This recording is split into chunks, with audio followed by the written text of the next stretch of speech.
Shechem, also called Nablus, today is a city with about 170,000 Arab residents. Nablus is located in a ravine between Mount Gerizim and Mount Ebal, with fertile valleys on its sides, and an abundance of water. Its location on the mountain road, at a crossroads, made it a central and important settlement throughout history.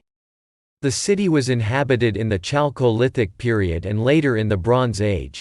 Less than 4,000 years ago a wall and a temple were built. The old city was in Tel Balta.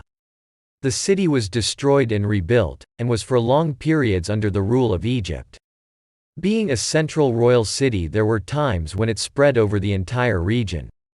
In the Torah it is written that Nablus was the first place Abraham arrived in Israel, as it is written, "And Abram passed through the land unto the place of Shechem, unto the terebinth of Moreh. And the Canaanite was then in the land. And he built an altar there. About Jacob his grandson it is written, And Jacob came in peace to the city of Shechem, which is in the land of Canaan, when he came from Padan Aram, and encamped before the city. And he bought the parcel of ground, where he had spread his tent, at the hand of the children of Hamor, Shechem's father, for 100 pieces of money. And he also built an altar. After the rape of his daughter Dinah, Shimon and Levi his sons killed the people of Nablus who were Canaanite Hivites, and destroyed the city. It is mentioned that Joseph passed through Nablus on his way to his brother. After the Israelites came up from Egypt and entered the land, they made a covenant on Mount Gerizim and Mount Ebal.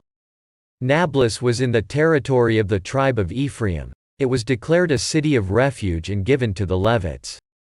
And before his death, Yehoshua ben Nun made another covenant in Nablus and buried Joseph's bones there.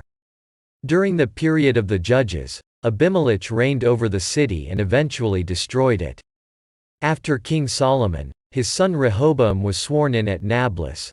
The kingdom was divided. King Jeroboam of Israel began his rule in Nablus for a short period. According to archaeological findings, the city was destroyed again. During the time of the Kingdom of Israel, Nablus lost its greatness and the capital moved to the city of Samaria. The Assyrians conquered and destroyed the Kingdom of Israel. Then exiles were brought from Mesopotamia. The Samaritans, according to Jewish tradition, were Gentiles who accepted the religion of Israel, but according to Samaritan tradition they are part of the people of Israel. For the next hundreds of years they were the main inhabitants of Samaria and Nablus. They believe that Mount Gerizim is the holy and chosen place for the temple and not the Temple Mount in Jerusalem. Sanballat II in the 4th century BC built a temple on Mount Gerizim. The Hasmonean Yochanan Hyrcanus I destroyed it. The Romans called the place Neapolis, which means new city. Since then its name Nablus has been preserved. Throughout the Middle Ages the city was mainly Samaritan and there were many wars. Arabs began to live there. At the end of the Ottoman period the city grew and became Muslim. During the time of the British it continued to grow and develop. In the UN partition plan, it was supposed to be within the Arab state. In the War of Independence many refugees arrived, and the Balta refugee camp was established, and the government was Jordanian. In the Six-Day War it was occupied by Israel. It was under military rule. In the Oslo Accords it passed to Palestinian control. In the last decades the city is being built, growing and developing.